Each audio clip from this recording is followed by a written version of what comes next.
West Ham ayaa noqotay kooxdii ugu horeysay ee ku dhawaaqda saxiixa Samir Nasri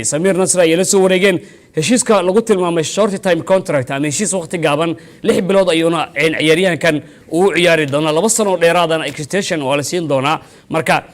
wuxuuna qaadan doonaa 3.5 milyan sida dadka marka Samir Nasri markii 10aad ayaa loo xiray Cesc Fabregas ayaa Fenerbahce iyo AC Milan ayaa isku haysta Cesc Fabregas ayaa kamid ah xidigaha ka howleli doona kooxda Chelsea xabsi ayuu ugu jiraa macallin Mauricio Sarri Isco ayaa bartilmaameed wuxuu u yahay 5 kooxood oo qaarada Yurub labada Manchester Bayern Munich PSG Juventus iyo Chelsea Paul Pogba ayaa rajeenaya inuu ku laabto kooxda Juventus laakiin hadda ma aha ciyaaryahankan hadda ayuu qabsaday oo maskaxda u degtay markii Jose Mourinho shaqada laga raacdiyay Christian Pulisic ayaa waxa la leeyahay heshiiska loo yaqaan personal agreement-iga ama heshiiska shakhsiga ayuu la gaaray kooxda Chelsea in bishan gudaheeda ugu biiro laakiin Chelsea ayaa bixi doonta ciyaaryahankeeda da'yarkeeda Hussein Odoi 75 milyan sidoo kalena Al Ramsey ayaa ku biiri doona Juventus isla caawa 14 milyan iyo sanadkii qaadan doona 175 kun ayuu qaadan doona usbuucii lacagta waa sanadkii 12 milyan marka 4 sano heshiisana uu siixi doona Al Ramsey Juventus hore ay u sii qalqaalsatay marka